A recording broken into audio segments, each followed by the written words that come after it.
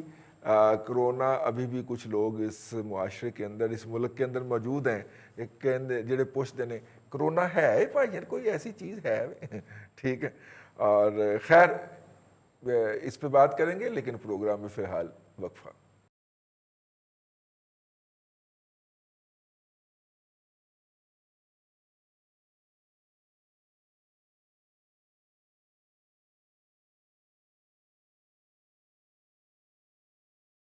Welcome back controversy today کے اندر آپ کو ایک مرتبہ پھر خوش آمدید کہتے ہیں۔ کرونا جو ہے وہ بڑی لیتھل ہو گیا ہے، اور خدا نہ کرے اس کی اس طرح کی ڈبل میوٹنٹ جو وہ کیا کہتے ہیں جی، اس کی سخت جان قسم کی نسل وجود میں آ جائے، جیسی بھارت میں وجود میں آ چکی ہوئی ہے، وہ وجود میں آ جائے تو، لیکن بہرحال پاکستان کے اندر بھی حالات جو ہیں وہ کافی زیادہ کشیدہ ہوتے جا رہے ہیں۔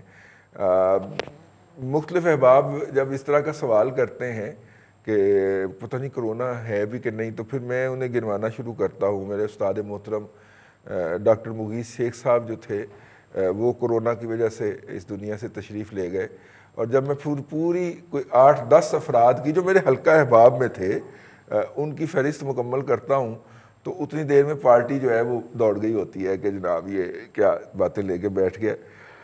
سر لوگوں کو نہیں یقین آ رہا، اور لوگ آپ دیکھیں کہ آج جمعے کے دن بھی بازاروں میں، مارکیٹوں میں، مساجد میں اسی طرح ہی موجود تھے۔ میں ارسلان بٹی صاحب سے شروع کر لیتا ہوں۔ بٹی صاحب کیا کریں یار، مطلب کہ لوگ نہیں مان رہے اس کو، اور جاں بحق ہونے والے افراد کی تعداد جو ہے، آپ دیکھیں لاسٹ سیکنڈ کے اندر جب 100 کو ٹچ کیا تھا تو ایک دم چیخو پکار ہو گئی تھی، اب 100 سے نیچے نہیں آ پا رہا، 200 کو ٹچ کر آیا ہے، 207 اور 201 تک بھی گیا ہے، ہمارا روزانہ کا ڈیتھ ٹول کا فگر ہے۔ اس کے بڑے بڑے کاؤنٹر نریٹو آ جاتے ہیں کہ دیکھیں جی 1.5 کروڑ آبادی کا شہر ہے لاہور, تو ایک دن میں اتنی ڈیتھ تو نارملی بھی ہو جاتی ہیں, تو آپ سینسیشنلائز کر رہے ہیں میڈیا والے. رئیس صاحب دیکھیں بات یہ اس میں یہ ہے کہ ہم تو بے احتیاطی کرتے چلے جا رہے ہیں اور ہم نے نہیں باز آنا. ضلعی انتظامیہ جتنی کوشش کر سکتی تھی وہ کر رہی ہے. وہ کوشش انہوں نے یہ کیا کہ 10 بجے سے 8 بجے کیا ٹائم بازاروں کا, 8 سے 6 بجے کر لیا. آپ ابھی مساجد کی بات کر رہے تھے, آپ بازاروں کی بات کر لیں, آپ جدھر مرضی چلے جائیں, کوئی بندہ یہ تیار ہی نہیں ہے کہ SOP فالو کرے. مساجد میں شاید جاتے ہی کرونا غائب ہو جاتا ہے, لوگ ماسک بھی اتار دیتے ہیں, پھر اسی جگہ پہ ایک ہی جگہ پہ بالکل ساتھ ساتھ بیٹھ کے آپ وضو کر رہے ہیں جو ان کے وہاں پہ وضو کی جگہ بنی ہوئی ہے. اس کے بعد آپ اٹھتے ہیں اور وہ صفوں پہ جاتے ہیں, گیلے گیلے آپ جا کے وہاں صفوں پہ بیٹھ جاتے ہیں, وہ پانی رہتا ہے اس کے اندر. اسی طرح بازاروں میں ہے کہ آپ کندھے سے کندھا جوڑ کر وہاں پہ چل رہے ہیں جس طرح کوئی ثواب کا کام ہے. ابھی لیٹسٹ جو فگر ابھی تک کی فگر ہے اس میں دیکھیے کہ 100 سے اوپر لوگ جو ہیں ابھی جاں بحق ہوئے پچھلے 24 گھنٹے میں, 137. ٹھیک ہے جی. اس کے ساتھ ساتھ ہائی ڈپینڈنسی یونٹ جو آکسیجن پہ لوگ ہیں وہ ہیں 247. آپ کے پاس ٹوٹل لاہور کے اندر جو وینٹیلیٹرز ہیں وہ 258 ہیں. آپ کے 11-12 جو بڑے ہسپتال ہیں, جو چھوٹے میں چھوڑ دیں, چھوٹوں کو میں کاؤنٹ نہیں کر رہا, جو بڑے ہسپتال ہیں ان 258 وینٹیلیٹرز میں سے 255 وینٹیلیٹرز پہ اس وقت مریض ہیں موجود ہیں. اور یہ صرف آپ سرکاری کی بات, جس سرکاری کی بات کر رہے ہیں, میں غیر سرکاری نہیں کر رہے جس میں 1.5 لاکھ روپے دیہاڑی لگتی ہے. جی تقریباً اتنے لے لیتے ہیں آپ سے. اب جو سرکاری اسپتالوں کا جو فگرز ہیں وہ بھی بڑے خوفناک فگر ہیں. اس میں جو HDU میں جو مریض آپ کے ہیں جو آکسیجن پہ ہیں, ان میں سے 247 مریضوں میں سے تقریباً 67 مریض جو ہیں وہ انتہائی تشویشناک حالت میں ہیں. ان کو فوری طور پر وینٹیلیٹرز پہ شفٹ کرنا چاہیے, لیکن چونکہ ہمارے پاس آگے وینٹیلیٹرز نہیں ہیں اور جو مریض لگے ہوئے ہیں ان کی یہ جو ان کے ساتھ اہل خانہ ہیں یا تیماردار ہیں ان کا یہ کہنا ہے جی کہ ان کو ہو سکتا ہے واپس آ جائیں, ہو سکتا ہے یہ ٹھیک ہو جائیں. لیکن ہم اس بات پہ بالکل راضی نہیں ہیں کہ ہم نے ماسک لگانا ہے. ہم اس بات پہ بھی راضی نہیں ہے کہ ہم نے سماجی فاصلہ رکھنا ہے. ہم کہتے ہیں جی کہ کندھے سے کندھا اگر جوڑیں گے نہیں تو ہماری نماز نہیں ہوگی. ہم کندھے سے کندھا اگر ملا کر بازار میں ایک دوسرے کو کندھے مار کے نہیں چلیں گے تو شاید شاپنگ کا وہ مزہ نہیں آئے گا جو عید پہ آتا ہے. لیکن NCOC, حکومت پنجاب, ضلعی انتظامیہ, رئیس صاحب اپنے دہیں ہر طرح کی کوشش کر رہی ہے. نہیں ہر طرح کی نہیں کر رہے, وہ کہتے ہیں جاگتے رہنا, ساڑھتے نہ رہنا. رئیس صاحب یہ ایک دوسرا پہلو, میں آخری 2-3 باتیں کر کے میں آ جاتا ہوں ادھر ہی. اس میں یہ ہے کہ وہ کوشش رئیس صاحب کر رہے ہیں. دیکھیں اگر آپ ڈنڈے برسائیں گے تو لوگ کیا کریں گے. مجھے بتائیے یہ جو ماسک ہم لگاتے ہیں یہ والا, یہ 5 روپے کا اب آنے لگ گیا ہے. پہلے یہ بہت مہنگا ہوا تھا. 5 روپے کا ماسک ہے, ہم یہ بھی لگانے کو تیار نہیں ہے. کینٹ میں اگر آپ چلے جائیں وہاں سختی ہے, آپ ہیلمٹ بھی وہاں پہ پہنتے ہیں, آپ نے ماسک لگائے بغیر وہ آپ کو انٹری بھی نہیں دیتے ہیں. آپ باقی شہروں میں ریسٹورنٹس پہ آپ دیکھ لیں, میں آپ کو بالکل وثوق سے کہہ رہا ہوں کہ MM عالم روڈ ہے, اس کے علاوہ گلبرگ میں لوگ ہیں, ڈیفنس مارکیٹ ہے, وہاں پہ لوگ اندر بٹھا کے بھی کھانا کھلاتے ہیں, دوپہر میں بھی کھانا کھلاتے ہیں روزے کے باوجود. رمضان, احترام رمضان آرڈیننس ہوا کرتا تھا جب میں اور آپ روزے رکھا کرتے تھے, ابھی بھی رکھتے ہیں اللہ کا شکر ہے, لیکن اب وہ احترام رمضان آرڈیننس بھی جو ہے وہ پتہ نہیں کدھر گیا, ہوا میں اڑ گیا. رئیس صاحب سختی آپ کر سکتے ہیں, ہم پڑھے لکھے لوگ ہیں, ہم کوئی ان پڑھ لوگ نہیں ہیں, لیکن ہم نے بازار میں آپ چلے جائیں, خاص طور پہ جو بزرگ لوگ ہیں اور بزرگ خواتین ہیں انہوں نے ماسک نہیں لگائے ہوتے ہیں. اور آپ کو یہ ابھی جو یہ ویو ہے یہ اس طرح اور وہ زیادہ ولنریبل ہیں, وہ زیادہ 70-60 اوپر جتنے بھی لوگ ہیں وہ زیادہ ولنریبل ہیں. ہم چلیں ہو سکتا ہے کہ ایک آدھا اسٹروک خدا نہ خواستہ اگر ہمیں کبھی ہو جائے تو ہم سنبھال جائیں, لیکن دوسرے جو لوگ ہیں وہ خالد صاحب جیسے ینگ لوگوں کی بات نہیں ہو رہی, میں بزرگوں کی میں اپنی اور آپ کی بات کر رہا ہوں. جی خالد صاحب تو دیکھیں جی کرکٹر ہیں, پھر بیوروکریٹ ہیں, پھر اس کے بعد استاد ہیں, پھر اس کے بعد لمبی لائن ہے ان کے پیچھے, ہاتھ ان کے پیچھے دعاؤں کے لیے اٹھتے رہتے ہیں. ٹھیک ہے نا, اللہ انہیں لمبی زندگی دے, ہمارے سروں پہ سلامت رکھے. مسئلہ یہ ہے رئیس صاحب کہ ہم لوگ سدھرنے والے نہیں ہیں. ہم بحیثیت ہجوم قوم, میں نہیں کہتا اس کو, بحیثیت ہجوم ہی سدھرنے والے نہیں ہیں. اصولی طور پہ تو ضلع انتظامیہ روزانہ کی بنیاد پہ رئیس صاحب 250 سے 350 مقدمات درج ہوتے ہیں, 500-600 کے قریب لوگ پکڑے جاتے ہیں. پھر اس کے بعد اگلے دن ہی آپ دیکھیں تو 500 اور 1000 کے قریب دے کے چھوٹتے ہیں. یہ بھی تو رئیس صاحب آخری بات یہ ہے کہ پولیس جو ہے بیچارے 6-7 لوگ جاتے ہیں, گاڑی میں جاتے ہیں, پکڑتے ہیں, تقریباً کوئی ان کا 1000-1200 کا ڈیزل لگ جاتا ہے, اور 1200 کا ڈیزل کے بعد جب بندہ پکڑتے ہیں وہ 200 روپیہ دے کے چھوٹ جاتا ہے. عجیب بات ہے ہماری. واہ جی واہ. اور یہ ایک تماشا سا لگا ہوا ہے, ہم خود کو دھوکہ دے رہے ہیں. ممتاز بھٹی صاحب ہمارے ساتھ ہیں نا آپ؟ ہیلو بھائی, ممتاز بھٹی صاحب کی بات. جی جی جی بالکل. بھٹی صاحب سر, یہ NCOC بیٹھتی ہے, فیصلے کر دیتی ہے.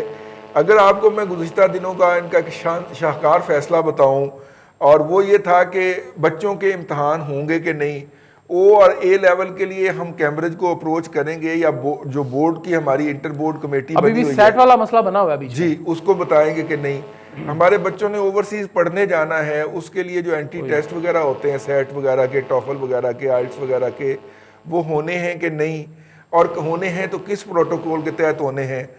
پچھلے 2.5 ماہ سے تماشا لگایا ہوا ہے اور جب انہوں نے امتحان کروائے اور اس سے بچے متاثر ہوئے تو اب شفقت محمود کہتا ہے کہ این سی او سی نے فیصلہ کیا تھا اور این سی او سی کہتی ہے کہ جی شفقت محمود نے فیصلہ کیا تھا.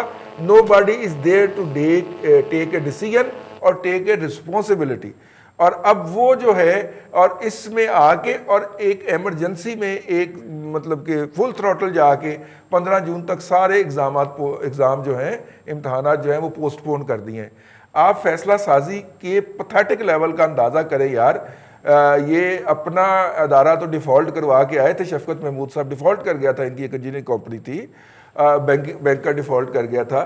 تو یقیناً وہ مس مینجمنٹ کی وجہ سے ڈیفالٹ کیا ہوگا کہ جن سے ایک چھوٹا سا فیصلہ نہیں ہو رہا کہ اگر انڈیا کے اندر, بنگلہ دیش کے اندر, سری لنکا کے اندر, یو اے ای کے اندر ایگزام اگر ڈیفر ہو گئے ہیں اور انہوں نے کہا ہے کہ جناب آپ کلاس کے امتحان کی بنیاد کے اوپر ان کو دے دیجئے جو ایوریج نمبرز ہیں, اس صورت میں یہ فیصلہ کرنے میں کتنی کی مشکل پیش آ سکتی تھی جو شفقت محمود صاحب نے بیڑا غرق کر کے رکھ دیا ہے. ہمارے بچوں کا 1 سال ضائع کروا دیا اس نااہل اور نالائق شخص نے. جناب بھٹی صاحب. دیکھیں رضوان صاحب, ایک تو یہ کہ تھوڑا سا فیصلہ سازی کا میں چونکہ میری علم میں ہے کچھ چیزیں تو میں آپ کو بھی جو پکچر کلیئر ہو جائے اور ہمارے ناظرین کو بھی. این سی او سی نے پچھلی دفعہ جب فیصلے کرنے شروع کیے یہی تھے جنرل حمود, یہی اسد عمر اور یہی ساری ٹیم تھی اور وہ کریکٹ ڈیسیژن لے رہی تھی. اس دفعہ عمران خان صاحب پہلے سے ہی آڑے آ گئے. انہوں نے کلیئر کٹ جو ہے وہ پالیسی دے رہی گورنمنٹ کی کہ نمبر 1 لاک ڈاؤن نہیں ہوگا. نمبر 2 عمران خان صاحب نے میڈیا کے اوپر بھی یہ بارہا کہا کہ ہم لوگوں کو بھوکے نہیں مرنے دے سکتے. جب دیکھیں نا, جب ایک chief executive of the country جو ہے رضوان رئیس صاحب اس حد تک پرسنل ہو جائے, وہ اس نے اس کو ایگو کا پرابلم بنا لیا اور اس نے فیصلہ کر لیا. یہ بھی دیکھیں نا ابھی بھی اب مکمل لاک ڈاؤن والی صورتحال نہیں ہے. پچھلی دفعہ مکمل لاک ڈاؤن ہو گیا تھا اگر آپ کو یاد ہو, اور اس وقت 57% پیشنٹ پچھلی دفعہ کی نسبت زیادہ ہیں. تو مجھے آپ بتائیں کہ جب پچھلی دفعہ آپ نے کیا تھا وہ غلط تھا یا آپ جو نہیں کر رہے وہ غلط ہے. تو عمران خان صاحب اڑے ہوئے ہیں رضوان صاحب. میں آپ کو کلیئر کٹ بتاتا ہوں, ساری پرپوزل انہوں نے ریجیکٹ کی. این سی او سی کی بھی تھی بند کمرے کے اندر, یہ میں آپ کو ذاتی طور پہ بتا رہا ہوں. شفقت محمود نے ضد کر کے, دیکھیں این سی او سی کے اندر کیا ہوتا ہے, این سی او سی ایک بیسیکلی سجیسٹو باڈی بن کر رہ گئی ہے. ڈیسیژن میکر جو ہے وہ این سی سی ہے, نیشنل کوآرڈینیشن کمیٹی. اور نیشنل کوآرڈینیشن کمیٹی کے اندر پہلے صوبے ضد کرتے تھے کہ جی لاک ڈاؤن نہیں کرنا پچھلی دفعہ. اس دفعہ وفاق ضد کر کے بیٹھ گیا, بلکہ کوئی وفاق بھی نہیں, عمران خان ضد کر کے بیٹھ گیا. اور شفقت محمود صاحب کیونکہ ان کے ویژن کو ٹو کر رہے ہیں الحمدللہ, تو وہ اڑ گئے کہ جی ہم نے ایگزام کرانے ہی کرانے. این سی او سی کے اندر مجھے بہت سارے لوگوں کے بارے میں معلوم ہے جنہوں نے کہا کہ جی یہ نہیں ہو سکے گا. ایون کہ جب پہلے دن جب ایگزام ہو رہے تھے تو میڈیا کے لوگوں نے جو ٹویٹ کر دی وہ ویڈیوز اور تصویریں جہاں پہ ایس او پیز کی خلاف ورزی ہو رہی تھی کھلم کھلا, تو اس شخص نے ٹویٹ کیا وزیر تعلیم شفقت محمود نے کہ nobody are making nonsense. یعنی کہ اس کا خیال یہ تھا کہ یہ جو لوگ واویلا کر رہے ہیں یہ نو باڈی ہیں. نو باڈی جو ہے جب پورے ملک میں سوشل میڈیا پہ کھپ پڑ گئی اور لوگوں نے کہا کہ اس شخص کے خلاف ایف آئی آریں ہم کٹوائیں گے اگر ہمارے بچے بیمار ہوئے یا ان کی جان کو اس کو نقصان پہنچا, تو یہ پتلی گلی سے بھاگ دیا. اور یہ تو آپ کو پتہ ہی ہے کہ تھوکنا, تھوک کے چاٹنا, چاٹ کر پھر تھوکنا, یہ تو پالیسی ہے, ٹھیک ہے نا. تو اب جب دیکھا کہ جی لوگ تو سیدھے ہو گئے ہیں تو اعلان کر دیا کہ جی چلیں آپ نہیں ہوں گے, ایس او پی کی خلاف ورزی ہو رہی ہے. تو دیکھیں basically chief executive of the country جو ہے اس کی ڈیسیژن میکنگ ناقص ہے میرے نزدیک, اور وہ نیچے والوں کو بادر نہیں کرتا. یہ میں آپ کو بڑا کابینہ کے اندر بھی لوگوں نے یہ کہا کہ جی معاملات خراب ہو جائیں گے، لیکن آپ کے پاس انڈیا جیسے ملک کے اندر ہیلتھ انفراسٹرکچر جو ہے کلیپس ہو گیا رضوان رضی صاحب برے طریقے سے، اور جو کچھ وہاں پر ہو رہا ہے وہ آپ کے سامنے ہے۔ پچھلی دفعہ آپ کے ہاں انڈیا کے تقریباً 1 مہینے بعد جو ہے وہ صورتحال زیادہ خراب ہوئی تھی۔ اب اس دفعہ بھی اگر انڈیا کے 1 مہینے بعد آپ کے ہاں صورتحال خراب ہوتی ہے، دیکھیں آپ ڈینجر زون سے اس وقت باہر ہوں گے جب جو پچھلی گراف ہے اس کے مطابق اس ٹائم زون سے آپ باہر نکل جائیں گے۔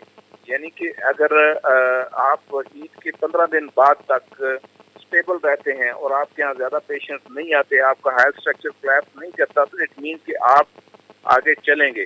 حالات اس حکومت کے یہ ہیں کہ بڑی کھپ مچائی ہوئی تھی چودھری فواد نے سائنس انفارمیشن ٹیکنالوجی کے جب وزیر بنا، وینٹیلیٹروں کی کہ ہم نے خود اپنے ہی بنا لیں جی، مسئلہ ہی کوئی نہیں ہے، اور اب یہ کوئی قلت ہی نہیں رہ گئی۔ شبلی فراز نے آتے ہی کہہ دیا ہے کہ یہ تو ناقص ہیں اور یہ تو کام ہی نہیں آ سکتے، یہ وینٹیلیٹر جو خود ساختہ ہے ہمارے اپنے بنائے ہوئے ہیں، سیلف میڈ ہیں۔ اور شیخ رشید صاحب کہتے تھے کہ ریل کو میں نے ایسے کر دیا ہے جیسے امریکہ کی ریل اور یہ چین کی ریل، سوری امریکہ کی کہہ رہا ہوں، چین کی ریل کر دی تھی انہوں نے۔ تو بعد میں سواتی نے کہا کہ یہ اس کا تو بیڑا ہی غرق ہو گیا۔ تو یہ جس حکومت کی حالت ہو، ایک وزیر دوسرے کا آپریشن کرنے بیٹھا ہو مکمل طور پہ، اور بہت سارے ہیں، مثالیں دی جا سکتی ہیں، تو اس کے چیف ایگزیکٹو کا عالم یہ ہو کہ وہ اپنے جو ایک ایگو پرابلم ہے اس سے باہر نکل کر فیصلے نہ کرے۔ اور اب چونکہ پیپلز پارٹی نے لاک ڈاؤن مکمل کا فیصلہ کرنے والی تھی، تو انہوں نے کہا جی میں نے تو اب نہیں کرنا، سوال ہی نہیں پیدا ہوتا۔ انہوں نے ٹرانسپورٹ بند کرنے کا فیصلہ کیا بین الصوبائی، تو انہوں نے کہا جی کہ نہیں۔ تو مطلب یہ کہ جب آپ کے فیصلے اس طرح سے ہوں ضد اور انا کے اندر، تو اس کے عوام کا پھر اللہ حافظ ہو سکتا ہے۔ صورتحال اس وقت بھی یہ ہے رضوان رضی صاحب کہ ہمارے پاس جو گیس کیپیسٹی ہے کی پروڈکشن کی، اسٹیل مل تو کافی ہم بند کر چکے ہیں۔ بھٹی صاحب، حکومت کی کارکردگی تو اتنی زیادہ ہے کہ انہوں نے ایک اور وزیر بھرتی کیا ہے کہ جو آپ کو بتائے کہ حکومت کتنی اعلیٰ کارکردگی کر رہی ہے۔ وہ فیصل آباد والا جو ہے فروخ حبیب، ہاں وہ جو بھی حبیب ہے، جس کا بھی وہ حبیب ہے، میں نے بہت پہلے لکھا تھا، اگر آپ کو یاد ہو، کہ آزائی کا انقلاب آ گیا ہے اور اطلاعات کو نشریات سے الگ کرنے والے ہیں، اور وہ انہوں نے کر دیا۔ یہ تو میں نے آج سے مہینہ پہلے یہ بات لکھی کہ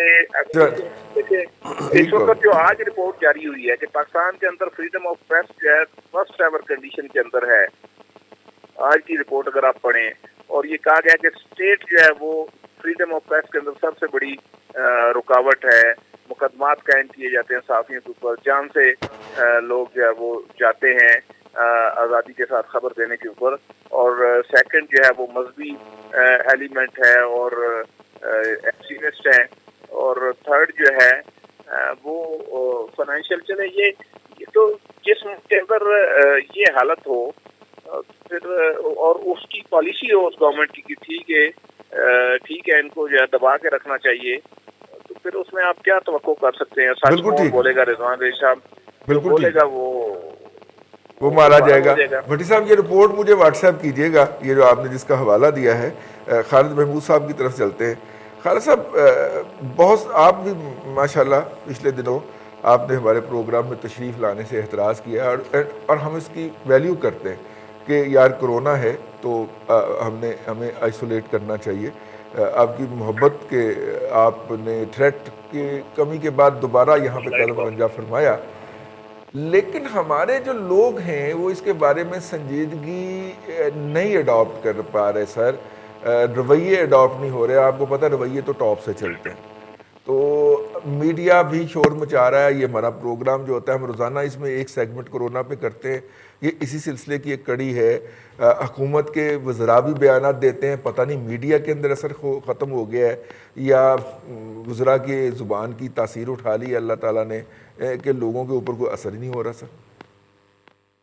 بہت مہربانی، میں ایک چھوٹی سی وضاحت کرنا چاہتا ہوں۔ میں نے جب شروع میں کرونا آیا تھا اس وقت یہ اعتراض کیا تھا، اور آپ کی کئی دفعہ دعوت ملنے پہ میں حاضر نہیں ہو سکا تھا، یہ بالکل بات درست ہے، لیکن وہ پھر آہستہ آہستہ وہ جیسے بندہ عادی ہوتا جاتا ہے، پھر میں نے کہا کہ چلو امیون